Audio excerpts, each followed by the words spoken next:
Hello guys, मेरा नाम है रवि। स्टडी ग्लो में आपका बहुत बहुत स्वागत है। दोस्तों, हार्वर्ड यूनिवर्सिटी है, उन्होंने एक ऐसा खोज किया है जिसने जो रिवर्स एजिंग है उसकी राह खोल दी है।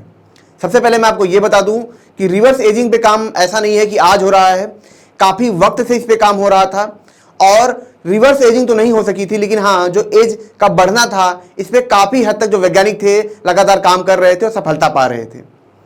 लेकिन उसमें बहुत सारी कठिनाइयां थी, बहुत सारी समस्याएं थी। लेकिन अब जो हार्वर्ड के वैज्ञानिक हैं, जो मेडिसिन डॉक्टर हैं, उन्होंने क्या किया है, एक ऐसी तकनीक बनाई, एक ऐसा रिसर्च किया जिससे कि एक सिंगल पिल, एक सिंगल मेडिसिन से क्या होगा कि जो हमारा एज है वो क्या होगा, रुक पाएगा और रुकने के बाद रिवर्स हो पाएगा। जैसे कि अगर आपके चेहरे पे बहुत झुर्रियां आ गई हैं तो आप उन दवाओं को खा के अपने चेहरों की झुर्रियों को गायब कर सकते हैं। जो सेलुलर लेवल पे आप क्या कर सकते हैं, अपने एज को रिवर्स कर सकते हैं। मतलब आप जवान हो सकते हैं, आप बेहतर हो सकते हैं और लगातार आप जवान बने रह सकते हैं।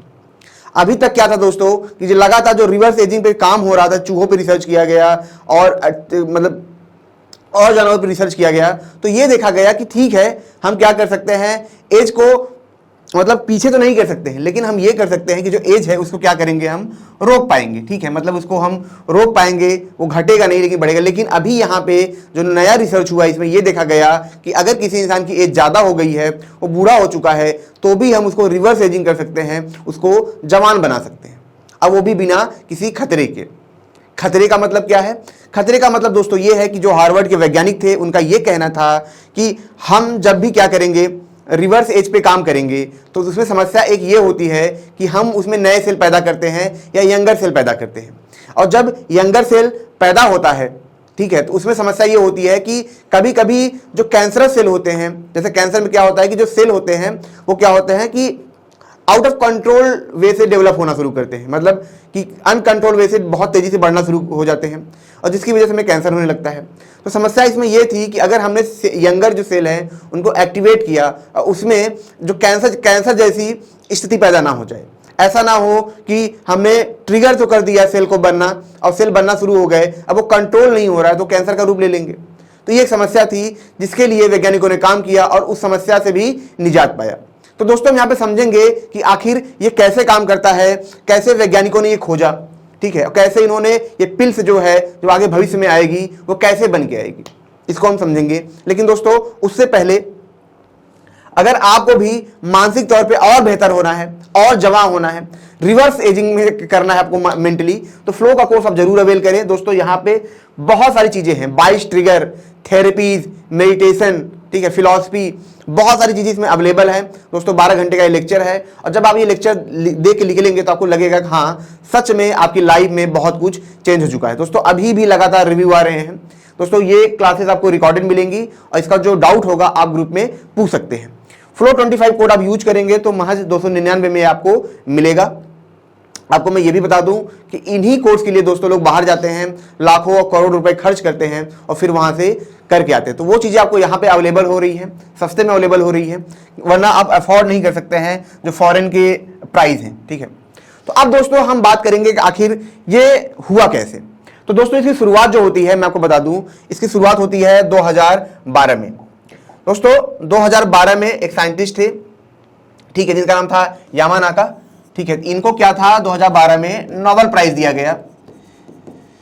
क्यों दिया गया दोस्तों? इसलिए दिया गया क्योंकि इन्होंने क्या किया था, 4 ऐसे फैक्टर खोजे थे जिसकी मदद से क्या था कि ये एक सेल बना सकते थे जिसका नाम क्या था, प्लूरिपोटेंट स्टेम सेल बना सकते थे।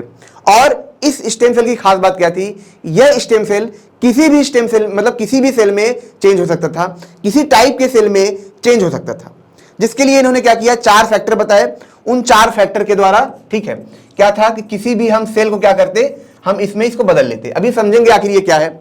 अब जब ये सेल तैयार होता तो क्या होता है दोस्तों, ये लगातार क्या होता है, जो यंगर सेल होते हैं उसमें लगातार ये क्या होता है, कन्वर्ट होने लगता है। आप इसको बात समझिए कि जैसे मान लीजिए हमारा नॉर्मल सेल होता है, ब्लड सेल होता है, वो एक बार बनेगा फिर क्या होगा, वो खत्म हो जाएगा। ठीक है, और वक्त दर वक्त क्या होता है दोस्तों, नए नए सेल बनते रहते हैं, खत्म होते रहते हैं, फिर धीरे धीरे वो सेल क्या होते हैं, बूढ़े हो जाते हैं, जो ब्लड सेल होते हैं। लेकिन इसमें क्या था, जो प्लूरीपोटेंट स्टेम सेल था। इसमें खास बात क्या था कि ये खत्म नहीं होता था, ये क्या था, लगातार ये कन्वर्ट होता रहता था। लगातार ये क्या था, जैसे एक है, ठीक है, अब इसको मरना है तो ये मर जाएगा, फिर 3 पैदा कर देगा, फिर 3 है, 3 मरेंगे, फिर 4 पैदा कर देंगे। तो ये लगातार क्या था कि ये मतलब एक सेल से कई सेल में कन्वर्ट होते रहते थे, और जिस सेल में चाहे वो उस सेल में जाके ये बदल जाते थे। ऐसा नहीं था कि ये जैसे ये ब्लड सेल है तो ब्लड सेल में ही रहेंगे, ये किसी भी सेल में बदल जाते थे, ब्लड सेल में बदल जाते थे, व्हाइट ब्लड सेल में बदल जाएंगे, तो ये किसी भी चीज में ये बदल जाते थे। यही इनकी खास बात थी, और इसी को देखते हुए दोस्तों जो वैज्ञानिक थे इनको नोबेल प्राइज मिला था।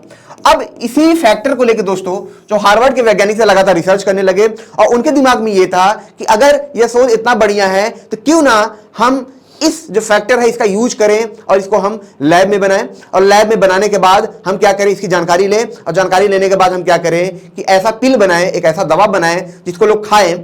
ठीक है, जैसे ही खाएंगे वो क्या होगा कि इस टाइप का सेल क्या होगा उनके बॉडी के अंदर जाएगा, और यही सेल क्या होगा, यंगर सेल जो होगा उनको बनाना शुरू करेगा। ठीक है, अब जब यंगर सेल बनना शुरू होंगे तब क्या होगा, इंसान जवान होगा, इंसान कभी बूढ़ा ही नहीं होगा। ठीक है, स्किन के जो सेल होंगे वो लगातार यंगर बने रहेंगे, वो कभी ओल्ड सेल बन ही नहीं पाएगा, हमेशा यंगर सेल ही पैदा करेगा। जब भी पैदा होंगे यंगर सेल पैदा होंगे तो इंसान कभी बूढ़ा ही नहीं होगा। अब ये कमाल का था, इसीलिए बहुत बड़ा एक ब्रेक थ्रू भी माना जा रहा है। और इसने क्या किया है दोस्तों, जो सबसे जरूरी था, इसने क्या किया है, मैं आपको दिखा दूं, यहां पे लगता है जीन थेरेपी, हाँ, इसने क्या किया दोस्तों कि जो जीन थेरेपी थी उसको भी इसने क्या किया, रिप्लेस किया। कैसे रिप्लेस किया, देखिए जीन थेरेपी से भी क्या है दोस्तों, जो एज को है उसको हम रोक सकते हैं। ठीक है, मतलब इस पर वैज्ञानिक लगातार काम कर रहे हैं, लेकिन इसमें समस्या क्या थी, जीन थेरेपी में दोस्तों बहुत ज्यादा वर्क करना था, बहुत पैसा लगता था, बहुत मुश्किल था ये। जैसे आज हम बात करें कैंसर के इलाज में, हम बात करें ऑपरेशन होते हैं, बहुत खर्चा, बहुत तकलीफ है। ठीक है, लेकिन अगर एक ऐसा दवा आ जाए जिससे दवा खाने से कैंसर ठीक हो जाए तब तो कमाल है, चमत्कार है। तो जो रिवर्स एजिंग पे काम हो रहा था दोस्तों, इसमें भी ये था कि जो जीन थेरेपी थी वो काफी कारगर साबित हो रही थी, लेकिन जीन थेरेपी में क्या था, बहुत पैसा लगना था, बहुत ही मुश्किल थे, बहुत टाइम लगता था, और ऐसा भी नहीं था कि रिवर्स एज हो पा रहा था। हाँ, मतलब एज को रोक दिया जा रहा था, लेकिन ऐसा नहीं था रिवर्स एज हो पा रहा था, तो इसमें भी समस्या थी। जीन थेरेपी क्या है, जीन थेरेपी दोस्तों ये है, आपको पता है कि जैसे हमारे बॉडी में क्या होता है, सेल होते हैं, और सेल के सेंटर में क्या होता है, क्रोमोजोम होता है, और इसी क्रोमोजोम में दोस्तों क्या होते हैं, डीएनए होते हैं, जिससे सीढ़ी के रूप में ऐसे होते हैं ये, और ये किससे होते हैं, प्रोटीन से बने होते हैं। यहाँ आप देख रहे हैं ये प्रोटीन से बने हैं। अब क्या होता है दोस्तों, जो वैज्ञानिक होते हैं, जैसे मान लीजिए कि आपके पापा को क्या है, मतलब किसी आपकी जो पीढ़ी में कैंसर है, तो वो डीएनए आपके अंदर है, तो आपको भी कैंसर हो सकता है। तो ये क्या करते हैं कि उस डीएनए को लेंगे और क्या करेंगे, उसमें जहां कैंसर वाले पार्ट है, जहां से जो डीएनए में है, ठीक है, जिसकी वजह से कैंसर हो सकता है, बॉडी स्ट्रक्चर वैसा बन सकता है, उसको क्या करेंगे, ये कट करके हटा देंगे। ठीक है, कट करके हटा देंगे, आपस में जुड़ जाएंगे, और फिर क्या होगा, यही डीएनए आपके बॉडी में रहेगा, और यही जब बॉडी आपके डीएनए आपके बॉडी में रहेगा तो जो अनुवांशिक गुण आने वाले थे वो नहीं आएगा और आप बच जाएंगे। अब इसी जीन थेरेपी का दोस्तों यूज किया जा रहा था यंगर होने में। ठीक है, मतलब जो एज रिवर्स एजिंग है, इस पे काम किया जा रहा था कि हम ऐसा डीएनए बनाएं जो क्या हो कि मतलब बूढ़ा ना हो। ठीक है, मतलब एज ना बढ़े, इस पे काम हो, लेकिन ये बहुत मुश्किल था, जिसके लिए फिर किसकी एंट्री होती है, एंट्री होती है किसकी, स्टेम सेल की। अब मैं आपको बता दूं स्टेम सेल क्या होता है, जैसा कि मैंने बताया स्टेम सेल क्या होता है, स्टेम सेल रीजनरेटिव सेल होता है दोस्तों। ठीक है, एक तरीके से मैंने फिर से बताया, जैसे उसका पूंछ है, क्या बोलते हैं, छिपकली का पूंछ है, वो कट जाता है, ऑटोमेटिक नए पूंछ निकल आते हैं, तो वो रीजनरेट हो रहे हैं। ठीक है, मतलब उनके पास रीजनरेटिव सेल है। तो वैसे ही दोस्तों हमारे बॉडी में भी क्या होता है, रीजनरेटिव सेल होते हैं, लेकिन वो कहाँ होते हैं, वो कुछ सेल होते हैं, हर जगह ये नहीं पाए जाते हैं। कहाँ पाया जाता है, सबसे पहले एम्ब्रियो में पाया जाता है, जहां बच्चा बनता है। ठीक है, वो सेल जब जाता है, एम्ब्रियोइक सेल, देखिए यहाँ पे मैं आपको बता दूं। ठीक है, ठीक है, तो जो एम्ब्रियोनिक स्टेम सेल है, ठीक है, जब ये बच्चा बनता है तो वहां पे ये पाया जाता है। ठीक है, तो ये बहुत कम होते हैं। दूसरा क्या होता है, एडल्ट स्टेम सेल होता है। ठीक है, और फिर क्या आता है, इंड्यूस्ड प्लूरिपोटेंट स्टेम सेल होता है। अब ये दोनों दोस्तों हमारी बॉडी में पाए जाते हैं। ठीक है, तो जो ये एम्ब्रियोनिक स्टेम सेल होता है, ये क्या होता है, जब बच्चा बनता है तब ये सेल वहां पे होता है, जिसकी वजह से जो बच्चे के बॉडी ऑर्गन है वो क्या होते हैं, लगातार बन पाते हैं। लेकिन इसमें समस्या क्या है दोस्तों, ये बहुत कम होते हैं। ठीक है, और ये रिप्रोग्राम नहीं होते। दूसरा क्या होता है दोस्तों, एडल्ट सेल होता है। एडल्ट सेल में क्या होता है दोस्तों, एडल्ट स्टेम सेल में क्या होता है, ये भी हमारे बॉडी के अंदर होते हैं, लेकिन इनकी खास बात क्या होती है कि ये किसी भी सेल में नहीं बदलेंगे, ऐसा नहीं है किसी भी स्ट्रक्चर में बदल जाएंगे। इनके कुछ खास गुण होते हैं। खास गुण क्या होते हैं कि ये सिर्फ जैसे ब्लड में बदल सकते हैं, हड्डियों में बदल सकते हैं, स्किन में बदल सकते हैं, ऐसा नहीं है कि ये किसी भी सेल में बदल जाएंगे, व्हाइट ब्लड सेल में बदल जाएंगे, हर सेल में नहीं बदल सकते। आपको पता है हमारे बॉडी के अंदर अलग अलग टाइप के सेल हैं, ठीक है, अलग अलग पार्ट्स हैं, तो ये हर चीज में नहीं बदल सकता है, कुछ लिमिटेड चीज में बदल सकता है। लेकिन ये जो एम्ब्रियोनिक स्टेम सेल है, ये जो होता है दोस्तों, ये किसी भी सेल में बदल सकता है, किसी भी ऑर्गन में बदल सकता है। इसकी खास बात ये होती है।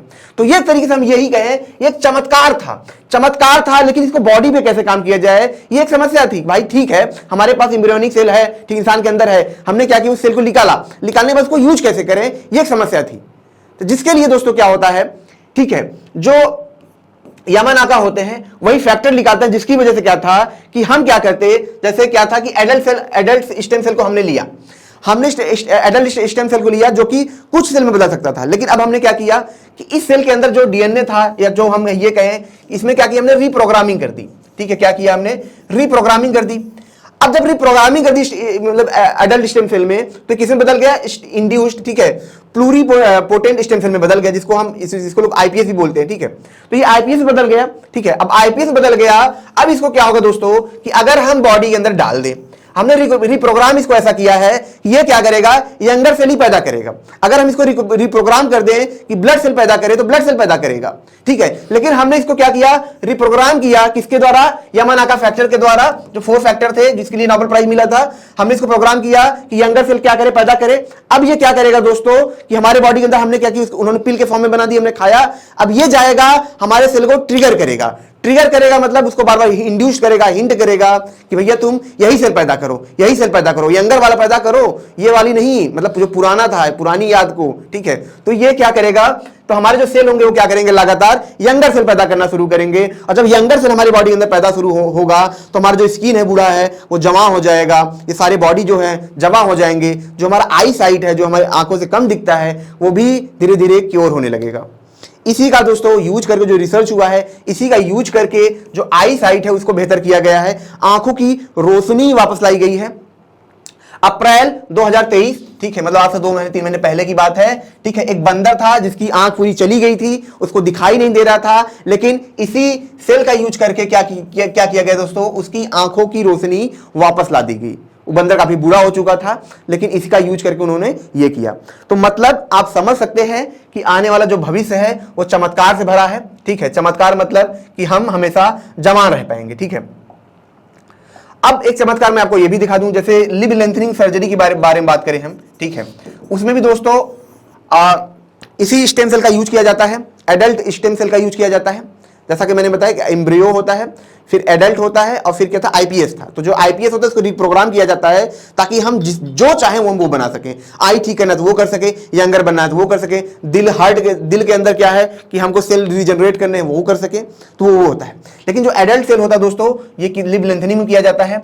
पहले लिब लेंथनिंग क्या था, लिब लेंथनिंग दोस्तों ये था कि जब किसी इंसान का पैर छोटा हो जाता था तो उसको क्या होता था, सही बराबर करने के लिए ये सर्जरी की जाती थी, ताकि जो इंसान का पैर है वो बराबर हो सके। वरना किसी इंसान का पैर छोटा हो जाता तो लंगड़ा चलता था। ठीक है, तो वो एक पैदाइशी क्या था, एक डिजीज था।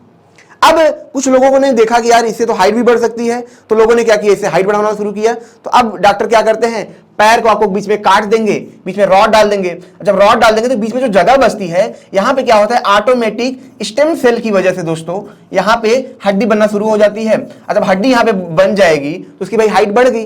ठीक है, तो स्टेम सेल का यूज यहां भी हो रहा है, और कहां हो रहा है, और हो रहा है दोस्तों जो बाल हैं, ठीक है, बालों को रीग्रो करने में हो रहा है। ठीक है, आई साइड को सही करने में हो रहा है, हड्डियों को बनाने में हो रहा है, मीट, आर्टिफिशियल मीट को बनाने में भी दोस्तों स्टेम सेल का बहुत बड़ा यूज है।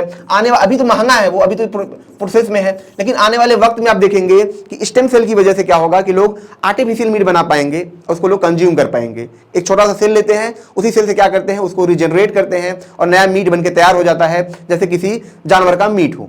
तो ये भी एक फ्यूचर है। तो मतलब अगर ऑल ओवर देखा जाए, जो स्टेम सेल है यही फ्यूचर है। देखिए यही फ्यूचर है, और जो इस पे काबू पाएगा, जो इसमें ज्यादा रिसर्च करेगा, मैं तो यही भी कहता हूं कि पहला ट्रिलियन वही बनेगा। ठीक है, बिलियनियर नहीं, जो पहला जो कहते हैं ना ट्रिलियन बनेगा, तो वही बनेगा जो स्टेम सेल पे काबू पाएगा, क्योंकि इसका मार्केट साइज इतना बड़ा है, इतना बड़ा है मार्केट साइज। हर इंसान जमा होना चाहता है, हर इंसान का बाल झड़ रहा है वो भी जमा होना चाहता है, किसी का बाल सफेद है वो भी, तो हर इंसान चाहता है कि भाई अपने लिए पैसा खर्च करें, और इसमें अथाह पैसा है, अथाह लोग पैसा खर्च करेंगे। अब जैसे ये यंगर जो पिल आ रहा है, अगर जब ये बन के आएगा, अभी तुम्हारी रिसर्च हो रहा है, जब बन के आएगा, अब मान लीजिए कि इसके लिए वो 10,000 भी चार्ज कर रहे हैं, 1 लाख भी चार्ज करें, तो लोग पे करेंगे, भैया हमको जवान दिखना है, हमको खूबसूरत दिखना है, तो हर कोई ये चाहता है। तो ये मार्केट साइज इसका बहुत बड़ा है। और जो सबसे जरूरी चीज कि हम रिवर्स एज कर सकते हैं, ये सबसे खास है। देखिए रिवर्स एज की बात ठीक है, लेकिन सबसे जरूरी ये है दोस्तों कि इनका यूज सिर्फ रिवर्स एज में नहीं, मतलब बहुत सारी चीजों में होगा। जैसे रिवर्स एज में ठीक है, आप लोग जमा हो रहे हैं, लेकिन इंसान अंधा हुआ, जैसे अंधापन उसका वापस आ गया, ठीक है, तो ये सारी जो बीमारियां हैं वो भी ठीक होंगी। तो ये काफी एक बेहतर भविष्य है, मतलब एक कहते हैं ना कि भविष्य सुनहरा है, तो ये एक दिशा दिखा रही है कि हाँ भविष्य बहुत बेहतर होने वाला है। तो दोस्तों जैसा कि हमने देखा कि किस तरीके जो हार्वर्ड यूनिवर्सिटी उन्होंने क्या किया है, यामानाका फैक्टर का यूज किया, उन्होंने ऐसे पिल्स बनाए और उन्होंने जीन थेरेपी का भी एक अल्टरनेट निकाला, और काफ़ी सस्ता अल्टरनेट है। आने वाले भविष्य में इसका हम यूज करेंगे। लेकिन जो सबसे जरूरी है आपके लिए अभी वो ये है कि आप फ्लो का कोर्स जरूर अवेल करें, ताकि अपनी आप लाइफ को बेहतर बना सकें। दोस्तों इसमें जो सारी चीज़ें हैं, इसके लिए लोग लाखों रुपए खर्च करते हैं, बाहर जाते हैं, लेकिन ये सारी चीज़ें आपको अवेलेबल है मात्र 299 में। तो मिलते हैं नेक्स्ट लेक्चर में। Thank you so much.